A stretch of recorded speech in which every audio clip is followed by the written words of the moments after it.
Shrimad home remedies में आपका स्वागत है।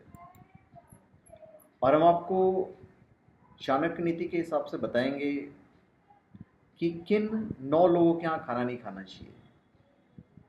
एक पुरानी कहावत है कि जैसा खाएंगे अन्न वैसा बनेगा मन। यानी हम जैसा भोजन करते हैं ठीक वैसा ही सोच और विचार हमारे मन में बनता है। इसका सबसे जीता जाता उदाहरण है महाभारत में, जब भीष्म पितामह तीरों की सैया पर लेटे हुए थे तो द्रौपदी ने उनसे पूछा था, आखिर क्यों उन्होंने भरी सभा में मेरे चीरहरण का विरोध नहीं किया, जबकि वो सबसे बड़े और सबसे सशक्त थे।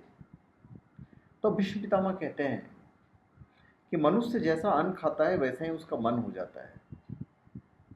उस वक्त मैं कौरवों का अधर्मी अन्न खा रहा था, इसलिए मेरा दिमाग भी वैसा ही हो गया और मुझे उस कृत्य में कुछ गलत नजर नहीं आया।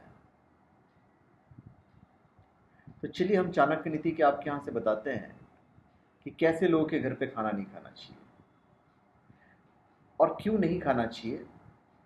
पहली चीज़ है, जो लोग नशीली दवाएं बेचते हैं उन लोग के घर पे कभी खाना नहीं खाना चाहिए। नशा करना भी पाप की श्रेणी में आता है और जो लोग नशीली चीज़ों का व्यापार करते हैं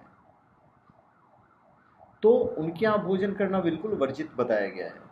नशे के कारण कई लोगों के घर बर्बाद हो जाते हैं। इसका दोष नशा बेचने वाले को भी लगता है। तो ऐसे लोग यहाँ भोजन अगर हम करते हैं तो उनके पाप का असर हमारे जीवन पर भी पड़ता है। फिर चुगलखोर व्यक्ति, जिन्हें लोगों की आदत दूसरों की चुगली करने की होती है, उनके यहाँ या उनके द्वारा दिए गए खाने को भी ग्रहण नहीं करना चाहिए। चुगली करना बुरी आदत है। चुगली करने वाले लोग दूसरों को परेशानियों में फंसा देते हैं और स्वयं आनंद उठाते हैं। इस काम को भी पाप की श्रेणी में रखा गया है। अतः ऐसे लोग यहाँ भोजन नहीं करना चाहिए, बचना चाहिए।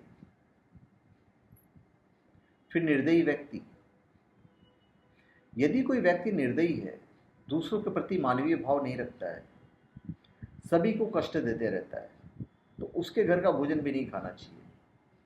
ऐसे लोग द्वारा अर्जित किए गए धन से बना खाना हमारे स्वभाव भी वैसा ही बना सकता है जैसा वो खुद है। हम भी निर्दयी बन सकते हैं। जैसा खाना हम खाते हैं हमारी सोच और विचार भी वैसे ही हो जाते हैं। फिर निर्दयी राजा, यदि कोई राजा निर्दयी है और अपनी प्रजा का ध्यान न रखते हुए सभी को कष्ट देता है तो उसके यहाँ भोजन नहीं करना चाहिए। राजा का कर्तव्य है कि प्रजा का ध्यान रखे और अपने अधीन रहने वाले लोगों की आवश्यकताओं को पूरी करे। जो राजा इस बात का ध्यान न रखते हुए सभी को सताता है उसके यहाँ भोजन नहीं करना चाहिए। फिर कोई चोर या अपराधी, कोई व्यक्ति चोर है, न्यायालय में उसका अपराध सिद्ध हो गया है, तो उसके घर का भोजन कभी नहीं करना चाहिए। चोर के यहाँ का भोजन करने पर उसके पापों का असर हमारे जीवन पर भी पड़ता है। फिर चरित्रहीन स्त्री जो होती है, इस बात का ध्यान रखना चाहिए कि चरित्रहीन स्त्री के हाथ से बना हुआ या उसके घर पर भोजन नहीं करना चाहिए। यहाँ चरित्रहीन स्त्री का अर्थ यह है कि जो स्त्री स्वेच्छा से पूरी तरह अधार्मिक आचरण करती है। जो व्यक्ति ऐसा स्त्री के यहाँ भोजन करता है वह भी उसके पापों का फल प्राप्त करता है।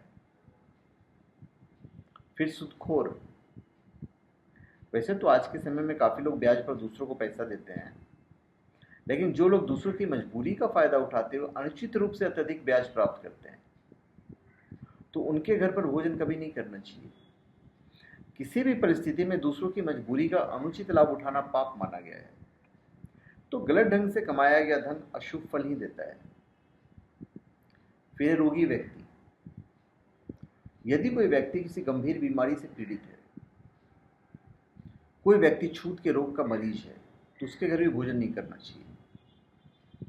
ऐसे व्यक्ति के यहाँ भोजन करने पर हम भी उस बीमारी की गिरफ्त में आ सकते हैं।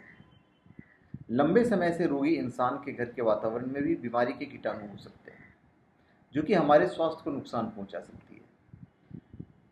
फिर जो अत्यधिक क्रोधी है, क्रोध इंसान का सबसे बड़ा शत्रु है।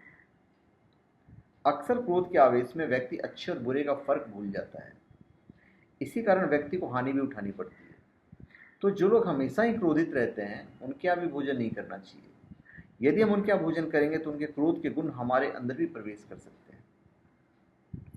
फिर नपुंसक या किन्नर।